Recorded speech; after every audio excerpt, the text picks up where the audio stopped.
Wait, look at this texture. This is what real Italian meatballs are supposed to look like. Soft, juicy, and never dry. Most people think polpette al sugo are easy, but if you are ever made meatballs that turned out hard, dry, or flavorless, this video is for you. Today we're showing you exactly how we make polpette al sugo in an Italian kitchen. The small steps, the timing, and the details that completely change the result. Stay with us until the end, because once you learn this method, you'll never make meatballs the same way again. Here is what we're using today: juicy and flavorful ground beef, smooth and rich tomato sauce, Parmesan cheese, eggs for softness, milk keeps it tender, garlic, bread, tomato paste, deeper flavor, nutmeg, fresh parsley, salt and pepper, essential seasoning, olive oil, Italian classic. These are very simple ingredients, but together they create something special. This is what we love about Italian cooking: simplicity, patience, and big flavor. First, we're starting the sauce, because a good sugo needs time. We add olive oil to the pan, then 1 garlic clove.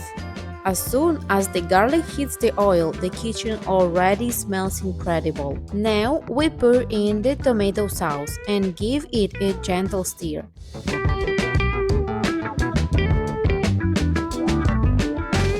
Next, we add tomato paste and a little salt, and we mix everything really well. We let the sauce cook on low heat for about 20 to 30 minutes. No rushing here, slow cooking makes all the difference.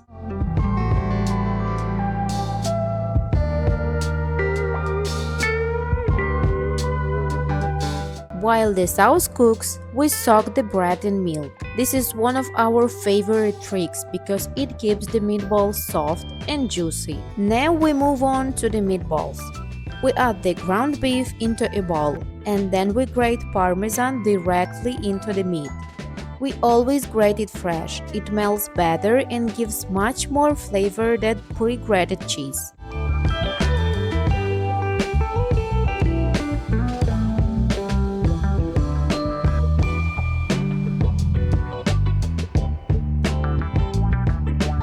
Next, we grate the garlic right in.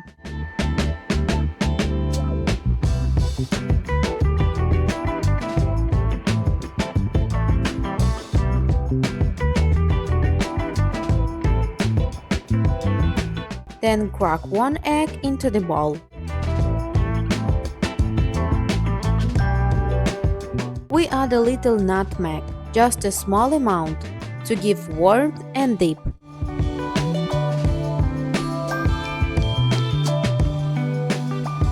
Now we season with salt and black pepper.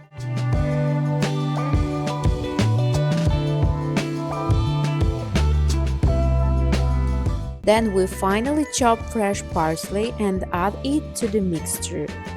It keeps everything fresh and balanced.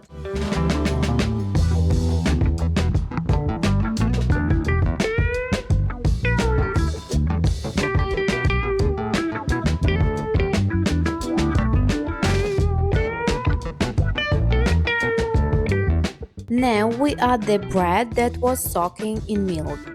A quick tip: we don't want the bread dripping wet, just soft and moist. This is what makes the polpette tender and never dry.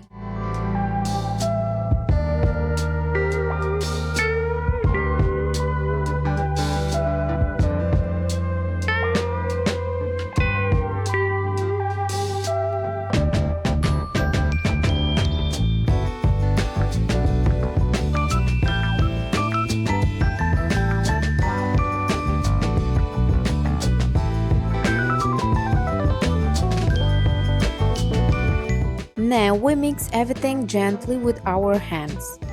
We're careful not to overmix. Pressing too hard can make the meatballs tough. We mix just until everything is combined and soft.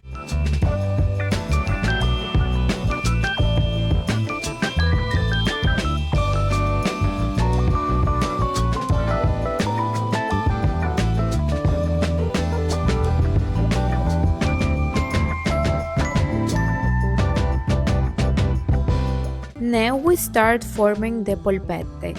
We try to keep them all the same size so they cook evenly. We roll them lightly without pressing too hard.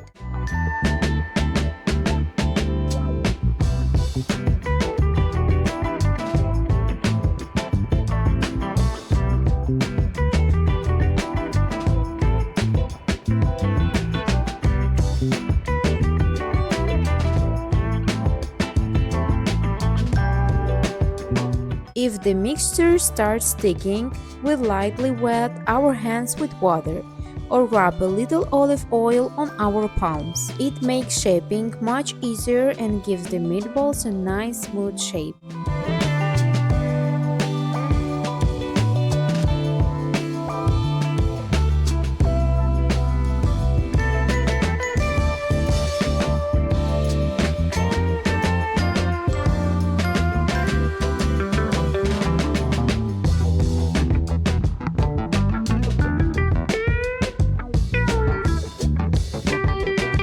Now we fry the meatballs. We add enough olive oil to coat the bottom of the pan. Once the oil is hot, we add the meatballs one by one.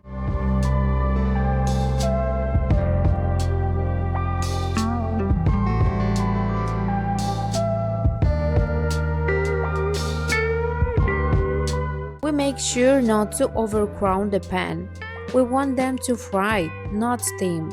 We let them cook until they are golden on the bottom.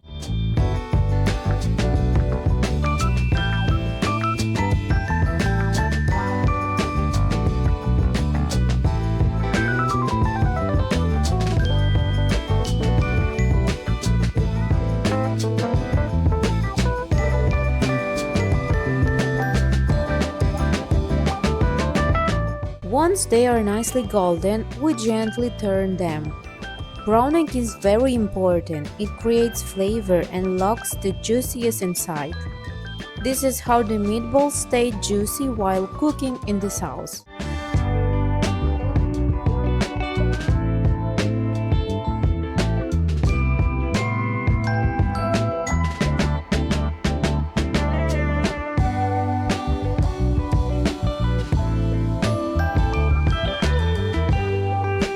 We continue frying and turning until they are golden all around.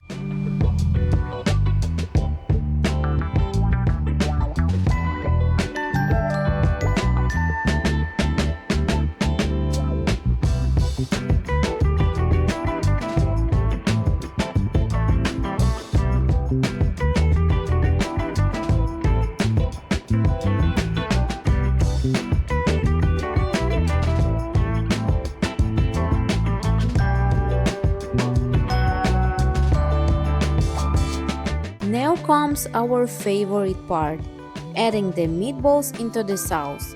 This is where everything comes together. The polpette finish cooking slowly and absorb all the rich tomato flavor.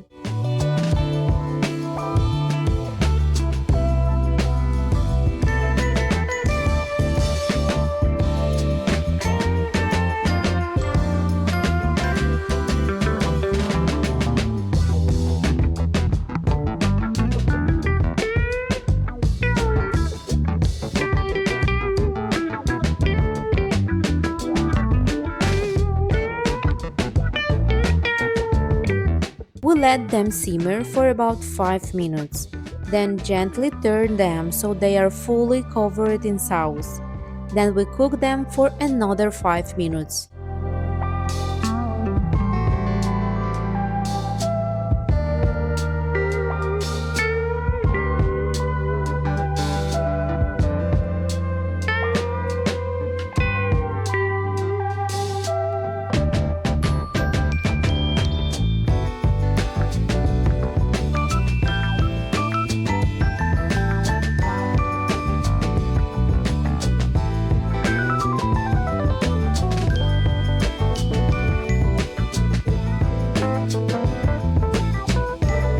And here they are, polpette al sugo, ready to be served.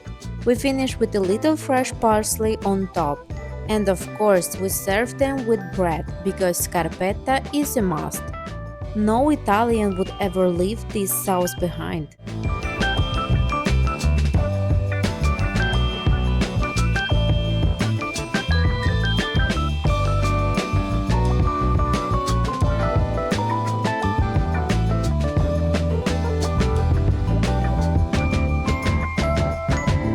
If you enjoyed this recipe, please give the video a like, subscribe to our channel and leave a comment below.